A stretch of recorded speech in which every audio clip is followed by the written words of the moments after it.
Georgia tax deed sales. Welcome back. In this episode, I'm going to answer your question, or questions, I should say, about Georgia tax deed sales. So I'm Ted Thomas. I've been involved in the tax lien and tax defaulted property business for the last 25 to 30 years. I started out as an investor, and then I became a coach and a guide, and now here we are on YouTube. So welcome. We're going to talk about Georgia. This is a good place to buy tax defaulted property, which they call redeemable tax deeds. Now, this is going to be unusual. It's a little bit different. We've talked about tax liens a lot. Now we have an unusual kind of a hybrid. The hybrid is a tax deed. However, they call it a redeemable deed. Now, what does that mean? Well, I'm definitely going to explain that to you in the next few minutes.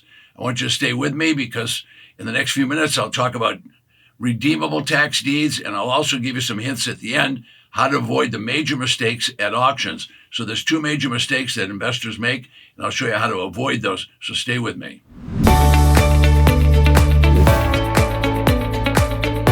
I got 18% of my money. 3.7 times our investment. We sold it for $27,000, so I tripled my money.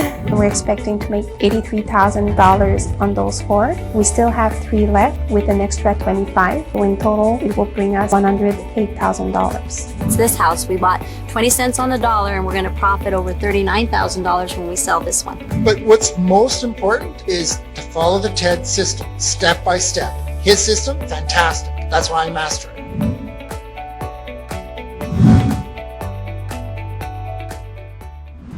Okay, well, I'm back, and we're going to talk about Georgia tax deed sales. And there's over 159 counties in the state of Georgia, and all of the counties are authorized to do a tax defaulted auction, which simply means the property owner did not pay their taxes. When they didn't pay the taxes, the treasurer or the ex officio sheriff, one or the other, will take action, and they'll start to confiscate that property. They will ultimately confiscate the property if the taxes are not paid.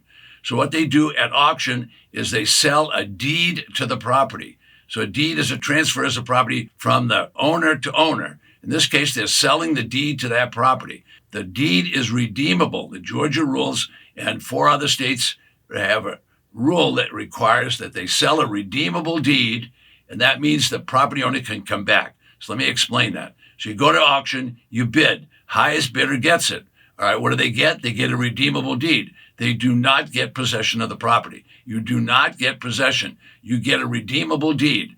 So anytime during the year, a 1-year period from the time of purchase, for 1 year, the property owner can return, come forward, and pay whatever you paid at the auction. So that means you get back all your money. Now, let me say that again. You get back all your money, plus you get what's called a penalty return of 20%. If you buy a redeemable deed at an auction in Georgia and they come in the next day and pay you, you'll get back all your money plus 20%. If they come in day 180, 6 months later, and pay, all right, you're going to get all your money back plus 20%. All the way up to day 365, you will make 20%.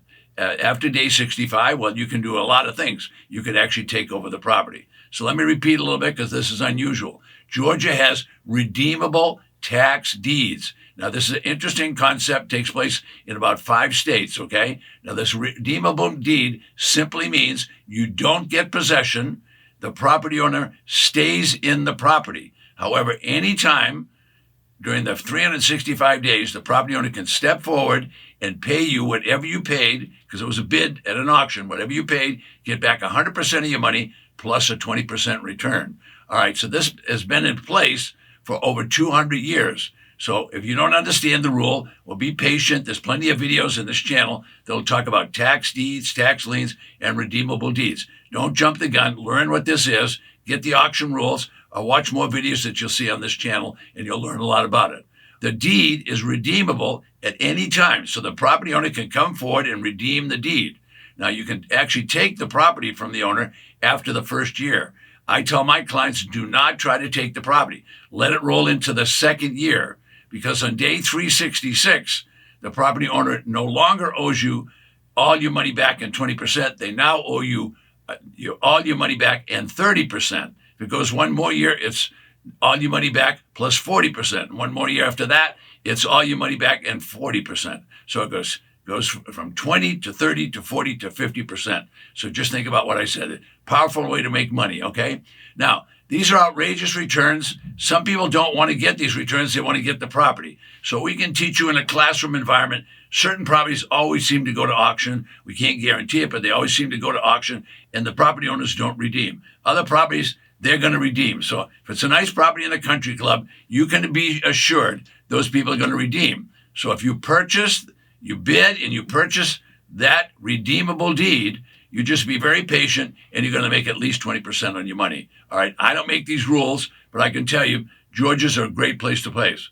Now, I have many students that buy in Georgia. They have auctions in all the counties. Now, when I say that, they have auctions. If they don't have enough properties, they don't auction them. But there's 159 counties, and every one of the counties is authorized to do an auction. Now, I have some people that have purchased as many as 100 Georgia redeemable tax deeds. Now, think about that. Now, that didn't get done in 1 week's time. That took a lot of time. All right, but the point is, first year, you're going to make a 20% return. Second year, you make a 30% return. If you don't get paid, you are going to get the property. Something to think about. All right, so what happened to someone that did 100 deals? Well, guess what? Lucky me, they came to work for me, and now they're a coach. Now, imagine learning from a coach that's done 100 deals. That would be the place that you want to be. So this process is straightforward once you understand it, but keep in mind, all of these rules were written somewhere between 50 years and 150 more years after that, because these auctions have been going on for 200 years. So you're going to have to spend a little time looking at the county records or get involved like you're doing now and watch these videos, and we'll explain it as we go. All right, so here's a perfect example. So my student, Bob, he bought a property, and he got the redeemable deed for $6,000. Now he does nothing but sit on his rusty dusty. He just waits. It's a passive investment. He invested $6,000. Property owner did not step forward and pay back the $6,000. So that means he ended up with the property. He can do anything he wants with the property because he owns the property. So he did just that. He advertised not only on Craigslist and eBay, but he put up signs on the property. He ended up selling the property for $30,000. All right, now let's think about this. A $6,000 investment, and now you got $30,000 in return. That's a 500% return. Doesn't matter whether it took him 1 year or 5 years, he made a bundle of dough. You can do the same thing. Now, can you do that in an IRA? Yes, you can do that in an IRA, which would mean that there's going to be no taxes due if it was a Roth IRA, something to give a lot of thought to. All right, with tax deeds, you're buying the actual property. However, if it's redeemable, you have to give the homeowner, or the property owner, I should say, time to come in and redeem the property. If they don't redeem, you get the property. If they do redeem, then you're going to get a minimum of 20%. I would say that was a pretty darn good investment if you can make 20%. You either get paid or you get 20%. I have two questions I'm going to answer right now. Ted, first question. What are the other states that have redeemable deeds? Okay, the question is, what are other states that have redeemable deeds? Well, Texas is a populous state where they pay 25% minimum. They have redeemable deeds. Rhode Island has redeemable deeds. Indiana has redeemable deeds, and also Delaware. Ted, which is better?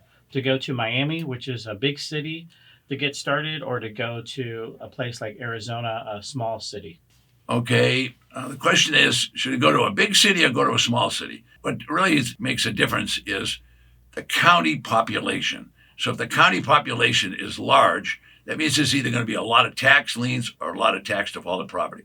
The county population is small, then you're going to have a smaller auction. But both are going to have auctions. So you might find dozens of properties in Havasupai in Arizona, but if you went to Fort Lauderdale or Miami, you might find hundreds of properties. I promise you I'd tell you about two mistakes, so here they are. Now, this is important. What happens to people at an auction is they get very excited. And if you're excited, you're going to do things that you normally wouldn't do. And one of the things that you don't want to do is you don't want to raise your hand or your bidder card and try and buy a property if you haven't looked at the property. Now, you wouldn't marry the woman if you hadn't seen her. So don't even think about buying a property if you haven't seen it. So if you haven't had boots on the ground and eyes on the property, you don't want to buy it. You just want to let that go by. Because I don't know what could have happened. There could have been a hurricane. There could have been a fire. It might be, if you haven't even seen it, that's next to a chicken barn, and you don't want to be next to a chicken barn. I know that. So that's number one. Now, number two is very similar. You get to the auction, you're excited, the bidding's going back and forth. You miss the one you wanted, so you get bidding on the next one. Well, wait a minute. How can you bid on the next one unless you have an exit strategy? What's an exit strategy? It means you know what you're going to sell it for. So you don't want to buy a property that you don't know what you're going to sell it for, because what will happen is you'll bid, and you might win the auction. Well, it's not important to win the auction. It's important to get a great deal on the property. And if you don't know what you're going to sell it for, you shouldn't be buying it. So that's what exit strategy. Now, below me is a course. It's a free course for you, and it's my gift. I said it's my gift, G-I-F-T, gift. It's for you, and it teaches you about tax lien certificates, and you'll learn about the profits in tax defaulted property. It's my free gift to you. I'll see you in the next video.